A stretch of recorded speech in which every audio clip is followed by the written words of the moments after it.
नमस्कार, मैं हूं जगत सिंह अवाना और आप देख रहे हैं सरेंडर टाइम्स। दोस्तों, आज देश के प्रधानमंत्री श्री नरेंद्र मोदी जी का 75वां जन्म दिवस है। हम अपनी तरफ से और सरेंडर टाइम्स परिवार की तरफ से उन्हें बधाई देते हैं। वहीं दूसरी तरफ आज प्रधानमंत्री के घर के आगे बड़े बड़े फिल्म स्टार, बड़े बड़े उद्योगपति, बड़े बड़े नेताओं की लाइन लगी हुई है। सब प्रधानमंत्री को बधाई देना चाहते हैं, सब प्रधानमंत्री की दीर्घायु की कामना कर रहे हैं, सब प्रधानमंत्री को का ओजस्वी होने का प्रमाण दे रहे हैं, सब प्रधानमंत्री को बता रहे हैं कि इनसे बढ़िया कोई नहीं है, सब प्रधानमंत्री को ये बता रहे हैं कि इन्होंने इंटरनेशनल लेवल पर कितनी अच्छी छवि हमें बनाई। पहले सुनिए इन्होंने किसने क्या क्या कहा। वर्ल्ड कप हारे थे, मतलब पूरी टीम में, मतलब जो हम लोग ने जो टूर्नामेंट में बहुत ही एक्स्ट्रॉर्डिनरी खेला था, बट अचानक से हम लोग लास्ट मैच जो फाइनल था वो हार चुके थे। बट वो टाइम पे मोदी जी ने हमारे पास ड्रेसिंग रूम में आए और जो हम लोग का मतलब एकदम से पूरे शोल्डर डाउन, मतलब पूरे अपसेट थे, मतलब उन्होंने आके मतलब इतनी अच्छी स्पीच दी, मतलब हर किसी का हौसला अफजाई हुआ क्योंकि और मोटिवेशन मिला। नरेंद्र मोदी जी की 75वीं सालगिरह के मौके पर उन्हें ढेर सारी शुभकामनाएं। Wishing you a very happy birthday sir. हमारे देश के विकास के लिए जो आपने योगदान दिए हैं वो हमेशा याद किए जाएंगे और इस खुशी के मौके पर हमारी ये प्रार्थना है ऊपर वाले से कि आपको वो लंबी आयु दे। हमारी ये भी प्रार्थना है कि ऊपर वाला आपको हमेशा शक्ति दे कि आप भारत को हमेशा आगे ले जाएं, उन्नति की ओर ले जाएं, प्रगति की ओर ले जाएं। एक बार फिर ढेर सारी शुभकामनाएं। कृष्णमठ जब मैं उनको पहले मिला था 2010 में अहमदाबाद में मिला था, तब वो अपने गुजरात के सीएम थे और हमारा मैच था साउथ अफ्रीका के अगेंस्ट मोटेरा स्टेडियम में। तो पहली बार तब मुलाकात हुई थी। हम लोग का सुबह मैच स्टार्ट हो रहा था और इंट्रोडक्शन था, दोनों टीमें ग्राउंड में थी। तो सर आए, मोदी साहब आए और सबसे हाथ मिला रहे थे। आज आदरणीय प्रधानमंत्री श्री नरेंद्र मोदी जी के 75वें जन्म दिवस पर मैं उनको अपनी हार्दिक शुभकामनाएं देता हूं। और आपका जो सफर रहा है, जर्नी रही है, जो आपकी कहानी है एक छोटे से शहर से लेकर ग्लोबल स्टेज तक, वो बहुत ही ज्यादा इंस्पायरिंग है। इस कहानी में आपका डिसिप्लिन, आपकी मेहनत और अपने देश के प्रति डेडिकेशन दिखाई पड़ता है। तो सच तो यह है सर कि 75 साल की उम्र में जो आपकी पेस है, एनर्जी है, वो हम जैसे जवान लोगों को भी पीछे छोड़ देती है। सो मैं दुआ करता हूं कि आप हमेशा स्वस्थ रहें, तंदुरुस्त रहें, मजबूत रहें और खुशहाल रहें। प्रधानमंत्री श्री नरेंद्र मोदी जी, आपको आपके 75वें जन्मदिन पर मेरी और परिवार की तरफ से बहुत शुभकामनाएं। मेरी आपसे पहली मुलाकात तब हुई थी जब आप गुजरात के मुख्यमंत्री थे। उस दिन से लेकर आज तक आपकी जर्नी में एक खूबसूरत कंसिस्टेंसी है। आपका देश के लिए विजन, कार्य में डेडिकेशन और आपकी निडर लीडरशिप भारत विश्व में अपने लिए एक जगह बना रहा है और इसमें आपका बहुत बड़ा योगदान है। Once again happy birthday Modi ji. आप यूं ही स्वस्थ और खुश रहें और हमें हमेशा इंस्पायर करते रहें। सबसे बड़ी पत्रकार की बात है, काशी में प्रधानमंत्री का सबसे बड़ा इंटरव्यू आज तक कर रहा था और प्रधानमंत्री को रिसीव करने के लिए मैं जो क्रूज़ बोट पे हम जा रहे थे, 80 घाट पे मैं इंतज़ार कर रही थी। वहाँ से हमें दशाश्वमेध घाट और वापस आना था। अंदर में पूरा इंटरव्यू होना था क्रूज़ पे ही। तो मैं बाहर में इंतज़ार कर रही थी। तो मुझे ये लगा कि प्रधानमंत्री आएंगे और मुझे अपने आप को इंट्रोड्यूस करना पड़ेगा। बट जैसे ही मैंने कहा नमस्ते प्रधानमंत्री जी, तो उनकी तरफ से आया नमस्कार अंजना जी। तो एक बात साफ थी कि हमें लग रहा था कि हम उनके बारे में सब कुछ जानते हैं। हम प्रधानमंत्री को देख रहे हैं, उनकी पूरी जीवनी को, कब, किस साल, किस ईस्वी में क्या किया, ये सब हम सोच रहे हैं कि हम जानते हैं उनके बारे में, बट वो भी आपको उतना ही जानते हैं। Today is a festive day for 1.45 billion Indians. It is the 75th birthday of our most respected and beloved Prime Minister, Shri Narendra Bhai Modi ji. On behalf of the entire business community of India, on behalf of the Reliance family, and on behalf of the Ambani family, I convey my heartiest felicitations to Prime Minister Modi ji. It is not a coincidence that Modi ji's Amrit Mahotsav is coming in Bharat's Amrit Kal. It is my deepest wish that Modi ji should continue to serve India when independent India turns 100. Jivit Sharda Shatam Param Ardharniya Narendra Bhai.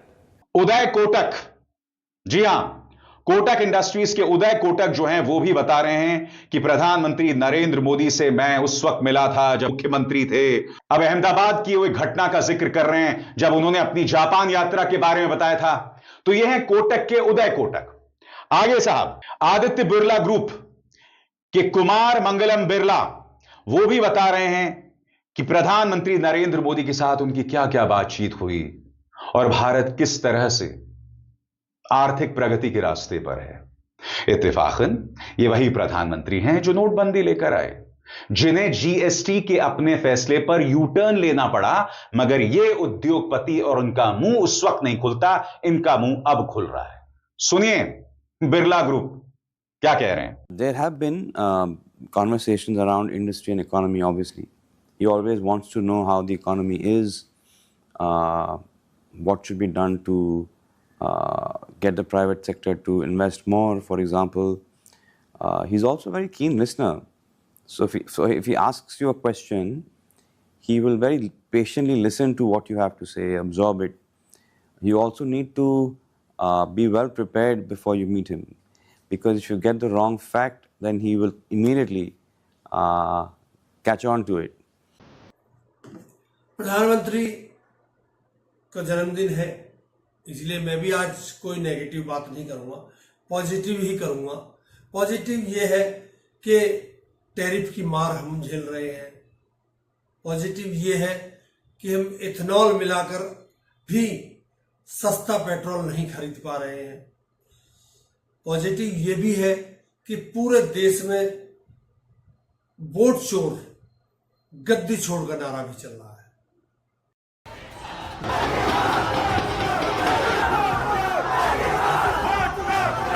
छोटा सा घर है, ज्यादा से ज्यादा 4 लोग रह सकते हैं, मगर इस 35 में 80 लोग वोटर लिस्ट में रजिस्टर्ड हैं। वोट चोर, गद्दी चोर। में 246 मकान संख्या दर्ज है, हम मात्र 6 लोग वोटर हैं एक मकान में।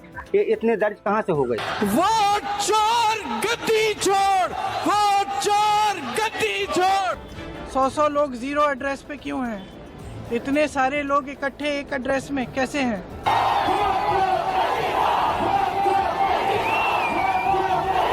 ढाई 250 लोगों को दर्शाया गया, कम से कम 246 लोगों को दर्शाया गया 96 में। चुनाव आयोग जो है वोट की डकैती कर रहा है बीजेपी के इशारे पर। एक मकान में इतने 2-2, 250 लोग दर्ज है मकान में, तो क्या होगा? नरेंद्र मोदी वोट चोरी करके चुनाव जीतता है। वोट चोर, वोट चोर, वोट चोर। हम बीएलओ साहब से पूछना चाहते हैं कि एक मकान में इतनी आबादी कहां से आ गई? यह है चोरी। 5 तरीके से होती है: duplicate voter, fake and invalid addresses, bulk voter in single address, invalid photo, misuse of form. Rahul Gandhi की वोटर अधिकार यात्रा से उठे तूफान का दायरा अब राज्य की सरहद लांघकर यूपी पहुंच गया। हालांकि प्रधानमंत्री मोदी ने इस तूफान की रफ्तार कम करने के लिए एसआईआर पर सवाल उठा रहे विपक्षी दलों को घुसपैठियों का समर्थक बता दिया। लेकिन 24 घंटे के भीतर 2 ऐसी चीजें हुई जिससे राहुल की वोट चोरी की थ्योरी पर मुहर लग गई और पीएम मोदी का नैरेटिव फुस हो गया। एक तरफ जहां सुप्रीम कोर्ट ने चुनाव आयोग को सीधी चेतावनी दी कि अगर बिहार चुनाव के किसी भी चरण में निर्वाचन आयोग की ओर से अपनाई गई एसआईआर प्रक्रिया में कोई भी गड़बड़ी मिली तो पूरी प्रक्रिया रद्द कर दी जाएगी, जबकि दूसरी तरफ यूपी के महोबा जिले में वोटर लिस्ट में बहुत बड़ी गड़बड़ी का खुलासा हो गया। यहाँ एक ही मकान में 243 वोटर पाए गए, लेकिन उस मकान में रहने वाले शख्स रविंद्र कुमार अहिरवार ने कहा कि यहाँ तो सिर्फ 6 लोग ही रहते हैं। मैंने मतदाता सूची देखी, जब मैंने उस मतदाता सूची में देखे कि 96 में 246 मकान संख्या दर्ज है। हम मात्र 6 लोग वोटर हैं उस एक मकान में। ये इतने दर्ज कहाँ से हो गई? रविंद्र कुमार अहिरवार ने राहुल गांधी के उस दावे की पुष्टि कर दी जो उन्होंने कर्नाटक की महादेवपुरा विधानसभा सीट पर सबूतों का एटम बम फोड़ते हुए किया था। इस सवाल के साथ कि एक ही मकान में सैकड़ों लोग कैसे रह सकते हैं। सिंगल एड्रेस, सिंगल बेडरूम का घर है, 80 वोटर रह रहे हैं उसमें। दिखाइए, जूम इन कीजिए। अलग अलग नाम, अलग अलग परिवार। और जब हम वहां जाते हैं हमें बताया जाता है यहां पे 80 लोग नहीं रहते, यहां पे ये लोग हैं ही नहीं, कोई नहीं जानता इनको। ये है बूथ नंबर 366 पे वही कहानी। ये देख लीजिए, छोटा सा एक बेडरूम का घर है, जूम इन कीजिए।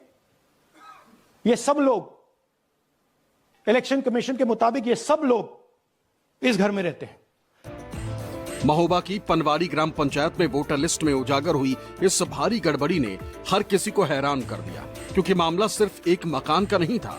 रविंद्र अहिरवार के मकान नंबर 993 में जहां 243 वोटर दर्ज हैं, तो वहीं उनके चाचा जागेश्वर प्रसाद के मकान नंबर 996 में 185 वोटर पाए गए। एक और मकान नंबर 1702 में 29 वोटर के नाम दर्ज हैं। 250 लोगों को दर्शाया गया, कम से कम 246 लोगों को दर्शाया गया 96 में, तो 97 में अलग है। 97 कितना है? 97 में 185 ये ऐसी मामला है। कांग्रेस ने इसे वोट चोरी का खेल बताते हुए चुनाव आयोग और बीजेपी को निशाना बनाया। एक्स पर इस वीडियो को शेयर करते हुए कांग्रेस ने लिखा, यूपी के महोबा में वोट चोरी का खेल। मकान नंबर 803 4271 वोटर, मकान नंबर 996 243 वोटर, मकान नंबर 997 185 वोटर। चुनाव आयोग और नरेंद्र मोदी ने देश भर में वोट चोरी का कारनामा किया है, जो लगातार सामने आ रहा है। आज देश कह रहा है वोट चोर, गद्दी चोर।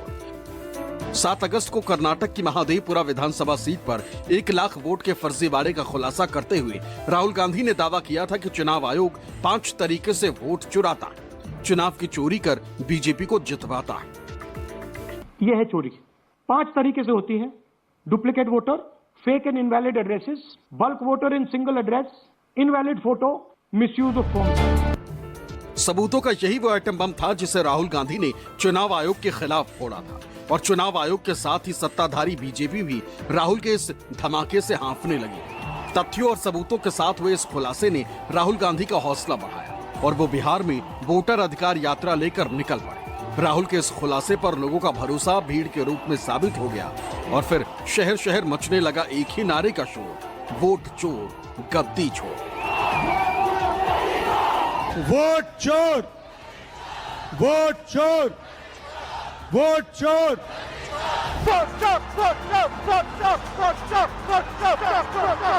वोट चोर गद्दी छोड़ की गूंज और राहुल गांधी के समर्थन में उमड़े जनसैलाब ने बीजेपी की पेशानी पर बल ला दिया और बीजेपी की पूरी पलटन वोटर अधिकार यात्रा को फिसड्डी बताने लगी। राहुल गांधी को पानी पी पी कर कोसने लगे। ब्रेकिंग न्यूज, नापतोल से न्यायालय तक हाय तौबा मचाए, लेकिन जनता का सहयोग नहीं मिला। राहुल गांधी जी की वोट अधिकार यात्रा निश्चित तौर पर लोगों से संवाद स्थापित करने में, लोगों को जागृत करने में, गांव-गांव में लोगों की समझ को बढ़ाने में, सिटीजन्स राइट्स पे एक तरह के सवाल खड़े कर दिए गए हैं SIR के माध्यम से। बीजेपी का दावा है कि राहुल गांधी की वोटर अधिकार यात्रा में जुटे लोग सिर्फ कांग्रेस के कार्यकर्ता थे और आम जनता पर इस यात्रा का कोई फर्क नहीं पड़ा। लेकिन कांग्रेस की माने तो राहुल ने बिहार से जो अलख जगाई, उसकी आग अब पूरे देश में फैलती जा रही है। राहुल गांधी को मिल रहा समर्थन ही बीजेपी की बेचैनी का सबसे बड़ा सबब बन गया। वही दूसरी तरफ इनके प्रवक्ता आजकल बड़े अजीब सी कारनामे कर रहे हैं। एक प्रवक्ता है उनका गौरव भाटिया, ये साहब पजामा पहनना ही भूल गए डिबेट में आने से पहले। हद हो गई। जब उसकी पोल समाजवादी पार्टी के प्रवक्ता अनुराग भदौरिया ने खोली तो किस तरह एंकराइन और उसको भाटिया को किस तरह मिर्ची लगी, एक बार देख लीजिए। को तैयार है, घुसपैठ पर एकदम बोलना ही नहीं है उसको। आप लोग इशू बनाइए ना कि निकालिए घुसपैठियों को। अभी मजा आएगा ना भिड़ो। अरे भाई, घुसपैठियों को तो भारतीय जनता पार्टी सरकार में है और बार बार ये कहा जाता है भारतीय जनता पार्टी से कि आप घुसपैठिए कहाँ हैं, कितने हैं, कैसे आए, कब आए, और संख्या बताइए। आप अभी तक नहीं बता पाए। मंच से बातें तो करते हैं, 11 साल से केंद्र में सरकार हो गई, अभी तक नहीं बता पाए कितने घुसपैठिए इस देश के अंदर में और कहां हैं, किस जगह पे। बताए सरकार। 20 साल से बिहार में जेडीयू बीजेपी की सरकार है, वहां घुसपैठिए कहां है, कैसे आए, कब आए, इसके बारे में बताए। भाई असम में 9 साल से भारतीय जनता पार्टी सरकार है। 31 मार्च 2019 में इन्होंने क्या बोला था? इन्होंने एनआरसी बोला था 19 लाख अवैध प्रवासी हैं। अब वो 19 लाख अवैध प्रवासी बाहर भेजे कि नहीं भेजे, बताइए आप। अरे बाप रे, ये तो धोती खोल रहा है। कितने आपने भेजे, मैं जानना चाहता हूं। झारखंड का चुनाव आया था जब आपने घुसपैठियों का मुद्दा उठाया था, झारखंड का चुनाव खत्म हो गया, घुसपैठियों का मुद्दा भूल गए आप। लेकिन ये रातों रात बदल गए और हम बार बार याद दिलाते हैं फिर भी याद नहीं रहता। अब बिहार का चुनाव आया तो बिहार में घुसपैठिए याद आ गए। माने आपकी कोई जिम्मेदारी नहीं बनती है। कमाल हो गया। आजकल तो भारतीय जनता पार्टी की हालत ये हो गई है कि अपने मुद्दों को जो मुद्दे विपक्ष बोलना चाहता है उसको बोल के मुद्दे को डाइवर्ट करना चाहते हैं। जिम्मेदारी आपकी बनती है। सरकार आपकी, उत्तर प्रदेश में 8 साल से भारतीय जनता पार्टी की सरकार है। आप बताइए आपने कितने घुसपैठिए निकाले? आप उनका डाटा दीजिए। नहीं देंगे। पूछ तो रहे गौरव जी, बताइए कितने घुसपैठिए और कितने घुसपैठिए आपने निकाले। इसके बाद आ रही हूँ नवल जी, अनुप्रिया जी। नहीं, जल्दी खत्म कीजिए। सुन लीजिए ना। अरे सुनिए, वोट चोरी, मैं उत्तर दे दूं? सुनिए, वोट चोरी, चंदा चोरी, भ्रष्टाचार का नया ठिकाना, देख तमाशा बिना पाजामा। ये भारतीय जनता पार्टी के आजकल हाल हो गया भैया। नहीं, गलत बात है। पहले तो वोट चोरी करते ही हैं अनुराग जी, उसके बाद देख लीजिए अब क्या हाल है। अनुराग जी, नहीं, अनुराग जी, आप बताइए। आप सोचिए कि इस देश में बातचीत के स्तर को आप कहां ले जाना चाहते हैं। गौरव भाटिया जी जवाब दीजिए। वो तो पूछ रहे हैं कि भाई बताइए ना आपने कितने घुसपैठियों को निकाला है। देखिए, पैजामे पे नजर ना रखे, देश पे नजर रखनी होती है भैया। तुम तो सिर्फ पैजामों पे रोहिंग्या की नजर रखे हो। शांत कराइए इनको, शांत कराइए इनको। रोहिंग्या के पैजामे पे नजर है, बताइए। पाजामा पहन के तो आए ना। शांत कर बताइए इनको। अंजना जी, हो गया अंजना जी, इनको शांत करा लीजिए। वापस आइए, प्लीज वापस आइए। शांत कराइए। इनके बीच में कोई बोला था? चलिए बोलिए, पूरा कीजिए जल्दी से गौरव जी। मुझे अभी नवल जी और अनुप्रिया जी के पास भी जाना है। हाँ, अंजना जी, सबसे पहले देखिए कि जब कांग्रेस की सरकार थी, श्री प्रकाश जायसवाल ने कहा घुसपैठिए कितने हैं भारत में, घुसाया कांग्रेस पार्टी ने। हमें यह भी नहीं पता कितने हैं। आज हमसे पूछ रहे बताओ कि कितने हैं। अरे आपकी विफलता है, हम तो ठीक कर रहे हैं। तीसरी बात, प्रधानमंत्री जी तेजस्वी यादव के लिए, लालू प्रसाद यादव के लिए बाहरी हैं, लेकिन घुसपैठिए रोहिंग्या जो देश की सुरक्षा के लिए खतरा है वो बाहरी नहीं है। अब बिहारी तय करेगा कि बाहरी कौन है कौन नहीं है। अभी बदत है भाई, अभी बदत है। एक बात मैं और कह दूं, सुप्रीम कोर्ट ने कहा था जब घुसपैठियों की बात देखिए अंजना जी थी कि अंजना जी, एक बात तो आपको मान के चलिए, मैं बोल लूं, को वापस भेज सके, ये सर्वोच्च न्यायालय ने कहा। ठीक, अब बोलिए। हो गया, पूरा हो गया। देखिए आप देखिए, ये वो पार्टी है, ये वो पार्टी है, एक 1999 की बात कर रही है, एक 2009 की बात कर रही है। अरे भैया, आप लोगों को 20-20 साल, 11-11 साल सरकार में आए हो गए, घुसपैठियों को बाहर नहीं निकाल रहे हो। सवाल हमसे पूछ रहे हो, हम आपसे कह रहे हैं। अरे क्या सुनाई नहीं देता? कान में क्या दिक्कत है? आंकड़ा दिया था कि नहीं? अंजना जी बताइए जरा इनको। तेरा तो गेम बजाना पड़ेगा। अरे कैसे सुनाई देगा जब मेरी, अरे क्या बताइए, पहले कम से कम जाओ, पहले ठीक से बैठना सीख लो, कम से कम बैठना सीख लो, फिर दूसरों पे टोका करो। गौरव जी, नहीं, बैठना सीख लो, कैसे बैठा जाता है। गौरव जी, पहले कपड़े पहनना सीख लो। अनुराग जी देखिए, आप फिर पर्सनल हो रहे हैं, फिर पर्सनल हो गए तो फिर पर्सनल बोलना पड़ेगा। अरे इनको बोलना से नहीं, कम से कम इनको डिबेट करना सिखाइए, बैठना सिखाइए, अनुराग जी पहनना सिखाइए। अरे स्कूल के बच्चे की तरह चले जाते हो, बताना पड़ता है कि अनुराग जी, गजब बेइज्जती है। राहुल गांधी ने बधाई दी, अखिलेश यादव ने जन्मदिन की बधाई दी, अडानी ने बधाई दी, अंबानी ने बधाई दी, शाहरुख खान ने बधाई दी, आमिर खान ने बधाई दी, अजय देवगन ने बधाई दी और अक्षय कुमार ने बधाई दी। परंतु बधाई देने वालों के में अगर सूची में एक लंबी सूची इनकी बनाई जाए तो कई लोग ऐसे भी हैं जो कहीं ना कहीं बधाई तो दे रहे हैं, परंतु उस बधाई के पीछे क्या वो कहना चाहते हैं उसको कोई समझ नहीं पाया। समझने की बात यह है कि जब देश में महंगाई है तो कहे का हैप्पी जन्म बर्थडे, जब देश में बेरोजगारी है तो फिर बेरोजगारों ने तो बेरोजगार दिवस ही मना दिया आज। भी तो एक तरह का रोजगार है। उन्होंने सोशल मीडिया में ऐसा मोर्चा संभाला कि तमाम बड़े सेलिब्रिटीज द्वारा भी जो अभियान चलाया जा रहा है उसकी हवा निकल गई।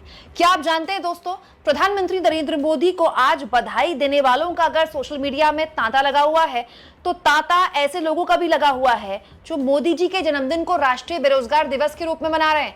जैसे मोदी जी बोलने वाले लोग सोशल मीडिया एक्स पर जानते हैं कितने, 1 लाख राष्ट्रीय बेरोजगार दिवस के तौर पर जो आज का दिन मना रहे हैं। मतलब मोदी जी का जन्मदिन पिछले कई सालों से राष्ट्रीय बेरोजगार दिवस के तौर पर ही मनाया जाता है। बहुत सारे बेरोजगार इसको सोशल मीडिया में ट्रेंड करवाते हैं, इंटेंशनली करवाते हैं।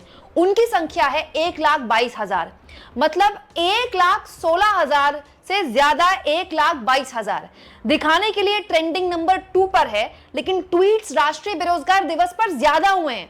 मतलब जो लोग मोदी जी को हैप्पी बर्थडे मोदी बोल रहे हैं उनकी संख्या कम है, और जो लोग राष्ट्रीय बेरोजगार दिवस मना रहे हैं सोशल मीडिया में उनकी संख्या कहीं ज्यादा है।